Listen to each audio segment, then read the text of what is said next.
Para muchos, Apocalipsis ha sido como el cuento del coco, el final terrible y horroroso para aquellos que no hayan aceptado el mensaje del Evangelio.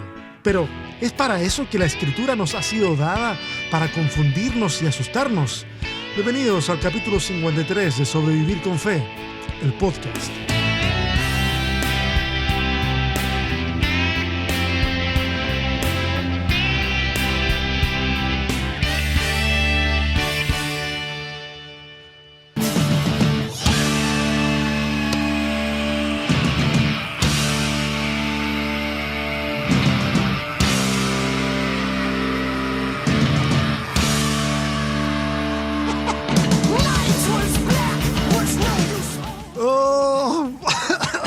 ¿Qué manera de despertar? Buenos días.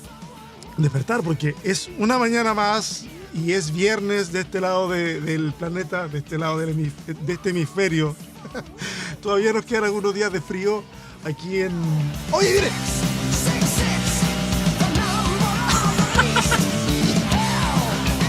Perdón a mis amigos más conservadores, pero ahí ya bajó la cosa.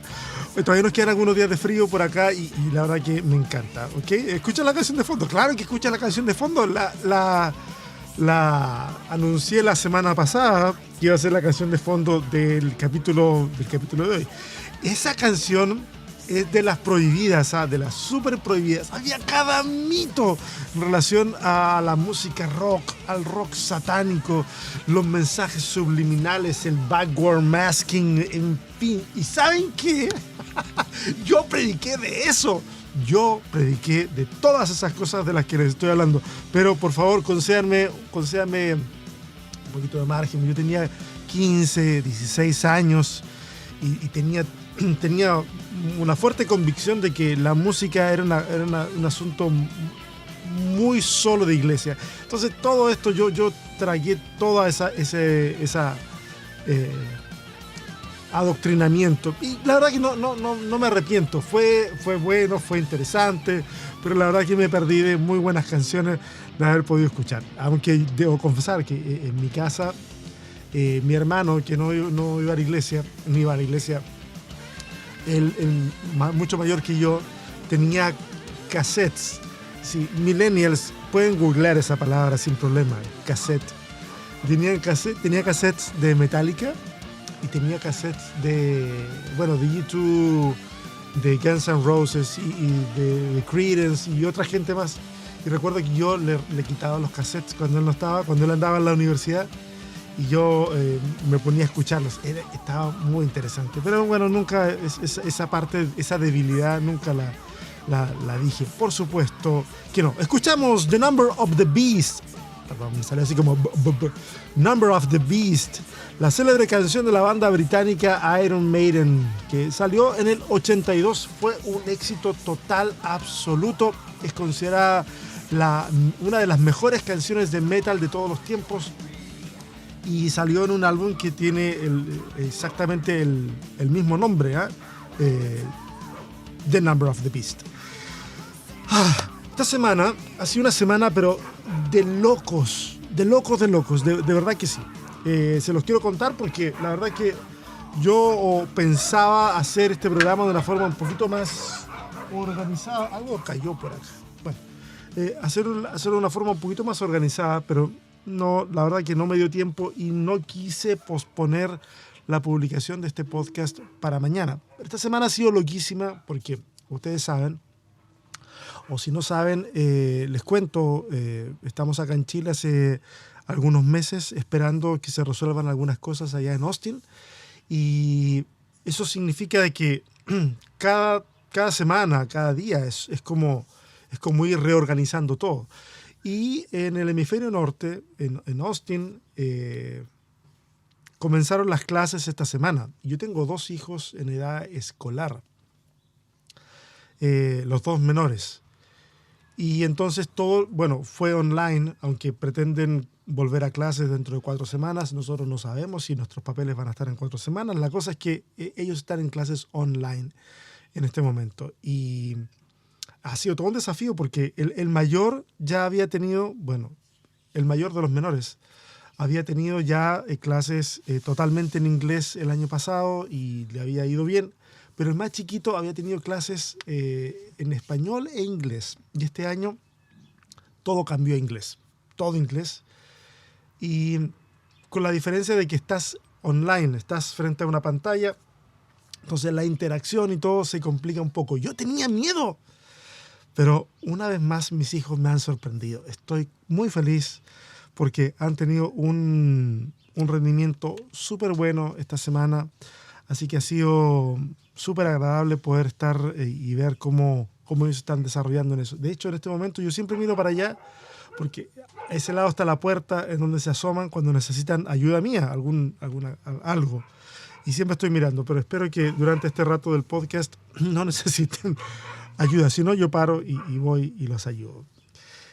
Así que esta semana, como ha sido compleja, que además regresé a dar clases a un seminario online también, y eso ha demandado una cantidad de tiempo enorme en la preparación de contenidos. Pero bueno, no más excusas. Si se trata de que conversemos, si se trata... Y ustedes saben, yo se los he dicho un montón de veces.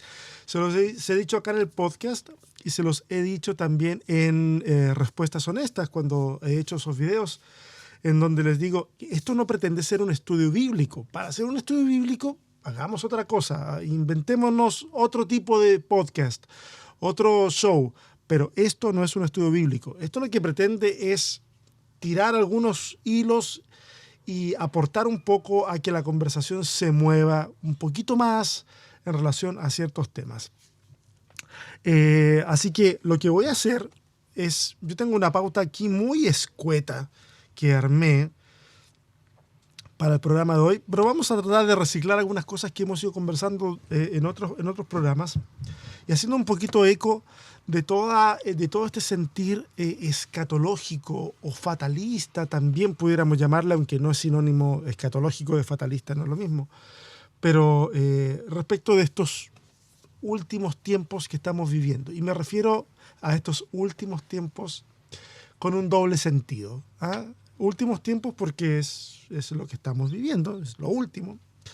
Y últimos tiempos en el sentido que mucha gente piensa que este es el último tiempo en que están todas las señales para la manifestación del anticristo y la bestia y todo ese tipo de cosas. Yo lamento a lo mejor decepcionar a mucha gente bueno, no lo lamento en realidad.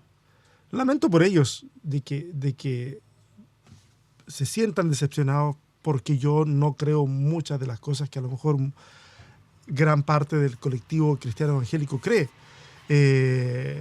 Sin embargo, para mí ha sido toda una dada vuelta súper larga a lo largo de toda mi vida y lo que hoy creo, lo creo con bastante convicción. No pretendo que nadie crea exactamente lo mismo que yo, pero sí animarles a conversar al respecto y una de esas movilizar el pensamiento hacia posiciones un poquito más críticas.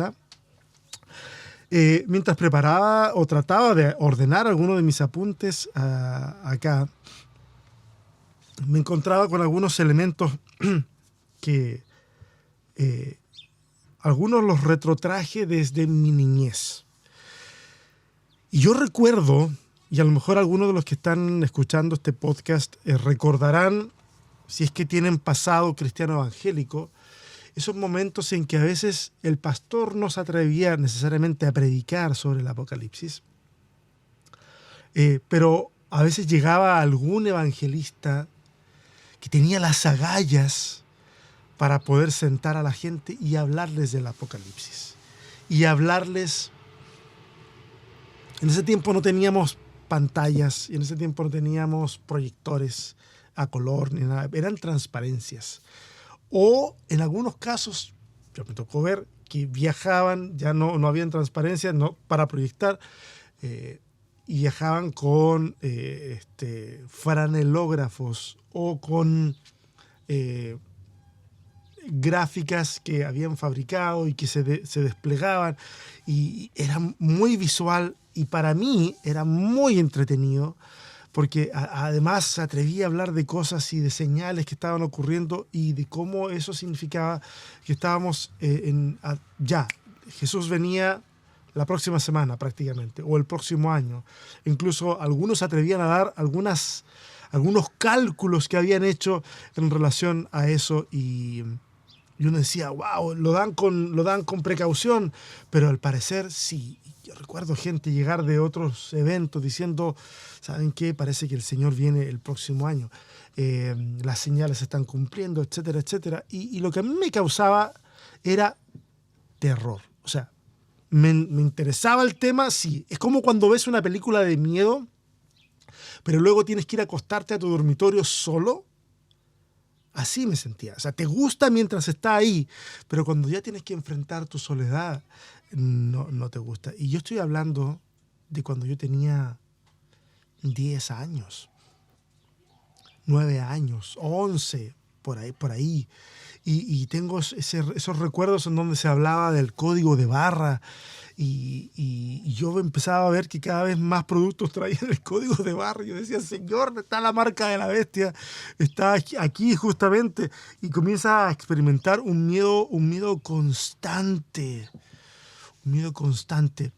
Pero nos gustaba escuchar porque nos sentíamos como cuando te llaman. Entiéndanme. Por favor, los del audio no van a entender mucho estas pausas extrañas. Yo tengo caras. Entiendan lo siguiente. Soy de la época en la que las películas de Hollywood modelaban muchas cosas, especialmente en Latinoamérica, en donde solamente consumíamos lo que nos mandaban. Espérate, ¿esto está funcionando? Ah, sí está funcionando. Es que está parpadeando un numerito. Bueno, ojalá que no pare la grabación. La cosa es que algo pasa ahí. Algo extraño ocurre. Bueno, vamos a dejarlo avanzar. ¿Qué decía yo? En donde, por ejemplo, al mejor piloto lo toman y lo mandan a entrenamiento Top Gun. En donde al mejor soldado lo toman y lo mandan con los SEALs o con la CIA y todo este tipo de cosas. Y es como que a ese soldado lo meten o a ese piloto lo meten en un entrenamiento donde escucha cosas que nadie nunca antes ha escuchado y experimenta cosas que nunca nadie ha experimentado. Y la verdad que yo por lo menos me sentía así cada vez que me sentaban a escuchar un estudio de este tipo. Yo recuerdo nuestra salvación era tan frágil. La forma en que aprendimos el lenguaje de la salvación era tan frágil que me recuerdo haber estado pensando, incluso haber conversado con algunos amigos, cómo construir un búnker para librarnos de toda esta cosa. Y recuerdo que nuestro plan era, como eran 7 años de tribulación, pero los primeros 3 años y medio iba a ser todo súper fantástico, prosperidad y todo. Recuerdo que el plan era buscar un terreno en algún cerro, y nosotros acá en mi pueblo estábamos rodeados de cerros y de bosques.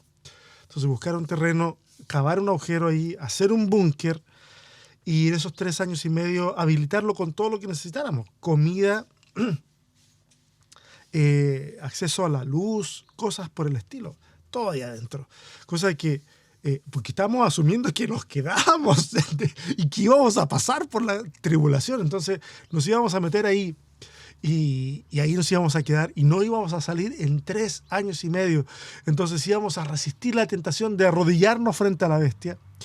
Y entonces íbamos a poder reencontrarnos en esta segunda oportunidad que teníamos con Dios y habernos encontrado cuando Él viniera y haber sido rescatados en esta segunda ocasión. Pensábamos en eso y de repente gente que sabía más nos decía, no se va a poder, porque el diablo va a ser capaz de detectar todo lo que está debajo de la tierra y qué sé yo, y van a ir y los van a sacar y los van a obligar. y van a querer ustedes negarse, pero no van a poder. Y como la Biblia decía que la muerte huirá de ellos, nosotros decíamos, o sea que si me cortan el cuello, voy a seguir vivo. Sí, vas a seguir vivo hasta que entonces puedas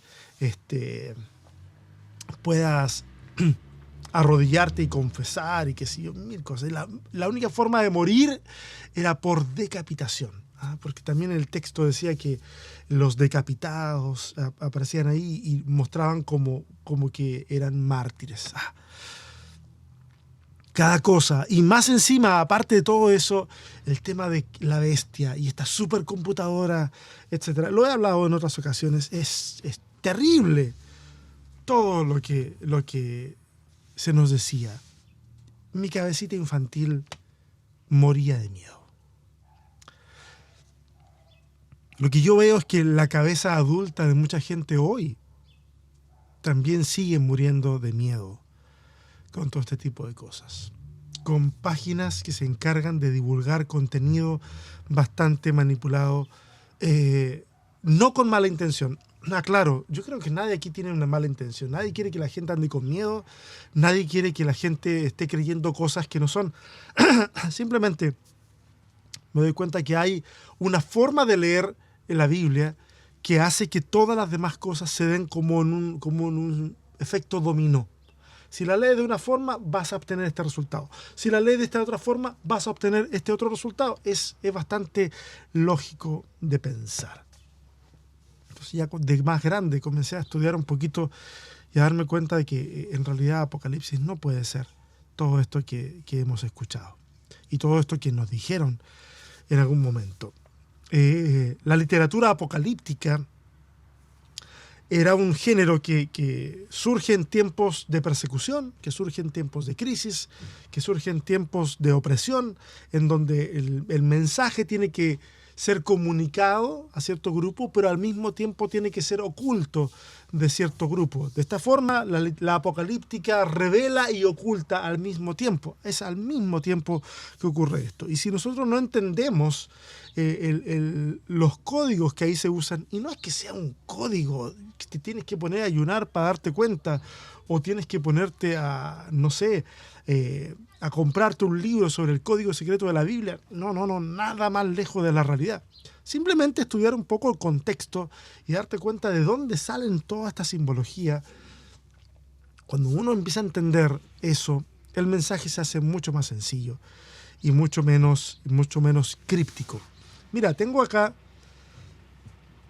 algo que lo he posteado varias veces en redes sociales. Sin embargo, cada vez que lo hago, hay alguien que se entera. Dice: grande eres tú, nuestro Señor y Dios. Digno eres de recibir honor y poder y gloria. Digno eres, Señor de la tierra, de heredar el reino. Señor de señores, altísimo Señor de la tierra, Dios de todas las cosas, Señor, Dios y Salvador por la eternidad. Ese es un extracto de un texto muy antiguo que se encontró, que proviene de fines del siglo I. Y uno se da cuenta que todo lo que dice el texto apunta a Jesús. De hecho, nosotros hemos heredado toda esa fraseología para asignársela a Jesús. Lo interesante del texto que yo acabo de leer es que no tiene que ver con adoración a Jesús, sino que es un extracto de un ritual de adoración a Domiciano, emperador romano. Y uno dice, a ver. ¿Cómo es la cosa acá? Porque las culturas interactúan. Y uno debiera preguntarse, ¿quién le copió a quién? ¿Domiciano le copia a los cristianos? ¿O los cristianos le copian a Domiciano? Acá no hay copia. Acá lo que hay es una especie de counter history, que es como dar vuelta a una historia, como un contraataque, usando los mismos elementos, en donde la cristiandad toma este tipo de adoración, que no tiene precedentes en el texto bíblico como tal, y se la asigna a Jesús en un mensaje que no solamente es soteriológico, evangelístico, sino que además es político. Y creo que nos falta acercarnos a la dimensión política de lo que es el libro de Apocalipsis. Y creo que esa es una de las claves más importantes para usar en la lectura del libro de Apocalipsis. Leerlo en clave política, en clave de lo que está pasando en ese momento, en ese lugar, con el emperador, con los pueblos, con los judíos que están en la diáspora, con la iglesia. Nos vamos a dar cuenta que tal vez no es una iglesia que en ese momento esté perseguida y que al parecer la tentación no es tanto, o sea, el problema no es tanto la persecución. Al parecer es una iglesia que puede ser seducida por esta nueva forma de adoración, que puede ser seducida con mimetizarse con lo que está ocurriendo en ese momento en el imperio. Hay gente que se pregunta todo el tiempo cosas como esta. Tengo aquí algunas preguntas que me han llegado en algún momento y quiero leerles este asunto tal cual como lo tengo aquí. ¿Qué significan las visiones del Apocalipsis? La gente pregunta cosas así todo el tiempo. Y saben que este es un desafío que no es para todos. No es porque algunos no tengan la capacidad ni nada, no, pero esto no es para todos. Tú sabes quién eres. Y a lo mejor tú eres de las personas que ya debieran comenzar a dejar de lado la dinámica de andar preguntando qué es esto, qué es lo otro, y qué significa esto y qué significa lo otro, y comenzar a investigar. Comenzar a investigar y comenzar a darte cuenta por ti mismo, por ti misma, qué puede ser una cosa o la otra. Y comenzar a hacer preguntas diferentes, como por ejemplo, ¿qué texto me recomiendas para poder estudiar tal cosa? ¿Qué opinas sobre esto? Yo creo esto, pero ¿qué opinas tú? Y entonces se da una especie de diálogo, porque a veces te digo una cosa, a mí me bombardean con preguntas y de repente uno se esfuerza en dar una respuesta y luego uno quiere interactuar con eso y resulta que la persona solamente quiso satisfacer su curiosidad muy puntual.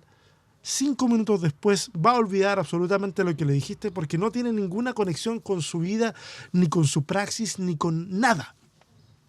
Entonces yo quiero animarles a hacer otro tipo de preguntas. Sé que no es para todos, sé que algunos todavía necesitan hacer preguntas muy directas, pero otros necesitan hacer preguntas que no sean beber de la respuesta del otro, sino que sea interactuar con el otro y poder a lo mejor proponer algo. A lo mejor a través de ese ejercicio tú puedes ver cosas que el resto no ha visto y compartirlas y hablarlas y enriquecer este diálogo. Pero te voy a leer esto. La gente pregunta cosas así, como qué significan las visiones del Apocalipsis todo el tiempo. Y la pregunta es válida, pero el sentido de ella en la mayoría de los casos apunta al significado de las visiones como eventos del futuro. ¿Quién es la bestia? ¿Cuáles son los jinetes del Apocalipsis? Etcétera, etcétera. El paso obvio que parece seguir a estas preguntas es sumergirse en una interminable búsqueda del sentido de los textos, pero una búsqueda embriagada de imaginación y, por supuesto, en muchos casos, de teorías de estilo conspirativo. No en realidad una búsqueda basada en la interpretación respetuosa del texto. Todos quieren saber cómo se cumplirá el texto hoy, pero parece que a nadie le interesa cómo se cumplió el texto ayer. Fíjate una cosa, si el texto no tiene sentido para la gente del pasado, no tiene sentido para ti. Y si tú no ves el sentido de ese texto como enraizado en el pasado, no le vas a ver sentido al texto hoy, o le vas a encontrar un sentido totalmente distorsionado. Y ese es el gran riesgo. Si tú no te preocupas, si yo no me preocupo de ver qué significó en ese tiempo, no tenemos el derecho siquiera de preguntarnos qué significa para nosotros hoy. Porque lo que significa para nosotros hoy puede estar viciado de las perspectivas que hemos heredado de otras personas. Entonces un montón de gente tiene metido en la cabeza que en el último tiempo va a aparecer el anticristo, va a aparecer la bestia y va a ocurrir todo esto. Y yo digo, ¿cuánto tiempo tiene que pasar para que eso ocurra?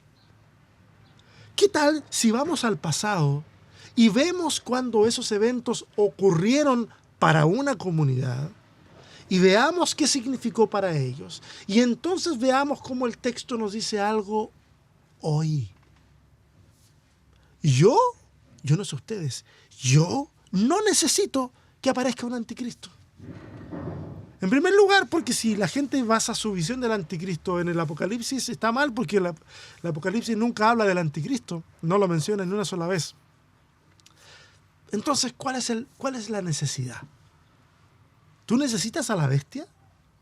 Esa bestia de ese dragón de 7 cabezas, ¿tú sabes de dónde viene esa simbología? Posiblemente está apuntando a Leviatán, una serpiente antigua, esa es la serpiente antigua, Leviatán, que tiene 7 cabezas y que es considerada como la serpiente que Yahvé tuvo que derrotar. Hay una tercera narrativa del Génesis en un subtexto en el Antiguo Testamento. En algún momento podemos hablar de eso. Anoten, los que anotan temas del podcast. La tercera narrativa del Génesis. Anoten, sigo metido con que tienen que anotarlo. En donde es Yahvé el que tiene que derrotar a esta fuerza o este animal marítimo del mal y que va a significar entonces la victoria y la posibilidad de crear el mundo. Interesante. Los símbolos no vienen de cualquier parte. El dragón que aparece ahí no viene de la mitología medieval, sino una muchísimo más antigua. Vale la pena escarbarle ahí. Mira, Juan Stam dice lo siguiente. Adoro a Juan Stam. Dice que Apocalipsis fue escrito para quitarle el miedo a los cristianos de Asia Menor en el siglo I, pero ahora tiene el efecto opuesto, llena de miedo a muchos lectores. Mira, este es un libro muy estético. Tiene muchas visiones y por lo tanto tenemos que tratar de entenderlas. Y tenemos que alejarnos de la escatología ficción, la que dice esto va a pasar, tal personaje es esta figura del Apocalipsis, cuando en realidad lo que nos ha enseñado el tiempo es que la gente muere y ese personaje no era nada, no tenía nada que ver. Y luego pasa otra cosa y eso que yo apunté ya no tiene sentido. Ya hoy día nadie dice que la marca de la bestia sea el código de barras. Ahora, al parecer, para mucha gente es un microchip, pero no es un microchip. Recuerdo que estaba en Noaxtepec, Morelos, en México, dando una charla sobre Apocalipsis y hablamos acerca de la bestia, cómo es que la marca de la bestia en realidad es someterse a un sistema que solo cosecha muerte y pobreza. Va por ahí el asunto de la marca de la bestia, el someterse voluntariamente a un imperio, es vivir de acuerdo a la frivolidad de la vida y dejarnos dominar por el egoísmo. Y una persona en ese momento, en esa charla, me interrumpió y me dice, ¿sabe qué? Era un agricultor, me dice, para mí la bestia es Monsanto. Y yo dije, claro que lo es. Claro que lo es. Representa todo este tipo de cosas. Monsanto, una empresa que ha monopolizado el uso de las semillas y ya no puedes plantar y vender en algunos lugares si no es con su semilla. Y tiene mucho sentido. Para esa persona la bestia era Monsanto. Mira, si me preguntas a mí de qué se trata todo esto, y voy a tener que pausar un poco el video y continuar. Y continuamos de nuevo. Ahí estamos. Y lo voy a dejar así. Ustedes saben que quiero dejar todo lo más crudo posible, pero la memoria es la que de repente falla. Si ustedes me preguntan a mí, César, ¿qué piensas de todo esto? Pues yo pienso que nos hemos complicado demasiado el Evangelio. Pienso que nos hemos metido con demasiadas ideas en la cabeza. Hemos escuchado a demasiadas personas que no tienen ni idea de lo que están hablando, pero que hablan bonito. Y creo que debemos hacer el Evangelio algo más simple. Creo que el Apocalipsis no es un libro para ser temido. Creo que el Apocalipsis es un libro para ser obedecido. Creo que la marca de la bestia no es algo que la gente puede llegar a recibir de forma inconsciente, sino que la marca de la bestia es un acto muy consciente. Y a lo mejor la recibimos todos los días cada vez que dejamos que nuestro egoísmo se imponga por sobre la generosidad. Es un tipo diferente de marca, es un tipo diferente. Pero para llegar a una conclusión como esa tengo que entender qué significó la marca para los primeros cristianos. Y para los primeros cristianos era eso, era negar a Cristo. Era poder acceder a un mercado, tal vez, luego de haber quemado incienso en honor al emperador y recibir cierto tipo de marca por parte del destacamento romano del lugar y que me permitía comprar y vender. Y algunos pierden la vida por no aceptar eso. Era hacer concesiones con el imperio, un imperio que estaba cosechando muertos y pobreza con cada día que pasaba. Dejarse marcar era ceder al estándar del imperio. Yo me pregunto, ¿cuántos hemos cedido nosotros hoy al estándar del imperio? A lo mejor la marca de la bestia está presente en nosotros y no nos hemos dado cuenta. Por supuesto, este es otro tipo de lectura, no es la lectura que a lo mejor a muchos les gustaría escuchar. Pero quiero terminar esta conversación leyendo un fragmento de Apocalipsis, el capítulo 1, versos del 1 al 3. Dice algo que la verdad que para mí es muy revelador. Dice, esta es la revelación de Jesucristo que Dios le dio para mostrar a sus siervos lo que, escucha bien, sin demora tiene que suceder. Jesucristo envió a su ángel para dar a conocer la revelación a su siervo Juan, quien por su parte da fe de la verdad, escribiendo todo lo que vio, a saber, la palabra de Dios y el testimonio de Jesucristo. Dichoso el que lee y dichosos los que escuchan las palabras de este mensaje profético. Ojo, Apocalipsis está escrito en un estilo apocalíptico y no es profecía. Pero no es profecía en el sentido de que no se está escribiendo profecía. Sí es profético, no en el sentido predictivo. Y es aquí donde tenemos el gran problema nosotros, que interpretamos que lo profético es predicción. Y lo profético, léete todos los profetas del Antiguo Testamento, lo profético es denuncia. Lo profético es alzar la voz por los que no tienen voz. Eso es profético, es ir en contra de un sistema de gobierno, de religión, de lo que sea, que le está poniendo el pie encima a una nación. Eso es profético. Y en ese sentido, este libro es profético. En ese sentido, de denuncia, porque todo lo que será escrito con estilo apocalíptico se está escribiendo como un acto de denuncia. Recuerden, la lectura política de este libro nos ayudaría muchísimo. Bueno, pero siguen. Dice que los que escuchan las palabras de este mensaje profético y hacen caso de lo que aquí está escrito, porque el tiempo de su cumplimiento está cerca. Fíjate, dice, verso 1, sin demora tiene que suceder. Verso 3, el cumplimiento está cerca. Al parecer, lo que Juan está escribiendo no era para darle ánimo a cristianos 2000 años después. Era para darle ánimo a cristianos que iban a leer esto o que iban a escuchar este mensaje.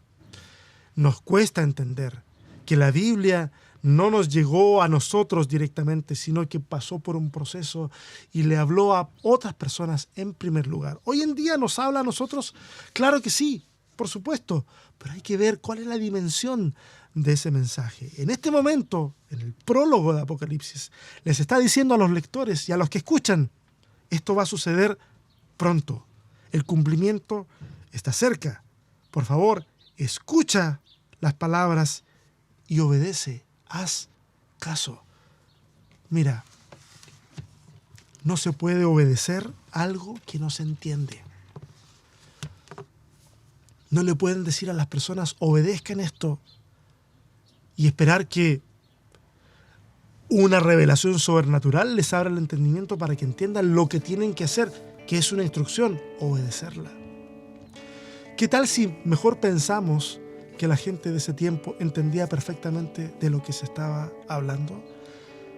Yo prefiero eso, y prefiero intentar hacer el ejercicio de ponerme en sus zapatos para entender de qué se trata todo esto que hasta ahora para muchos es misterioso, pero que en el fondo este libro almacena es un reservorio de esperanza enorme, enorme. Yo quiero invitarte a que tú también puedas descubrirlo. La próxima semana tenemos un capítulo. Esta vez ya organicé mis tiempos, el caos inicial pasó y va a estar interesante. Sácate los ojos. El nombre del siguiente capítulo aquí en Sobrevivir con Fe, el podcast. Nos vemos. Mayéutica.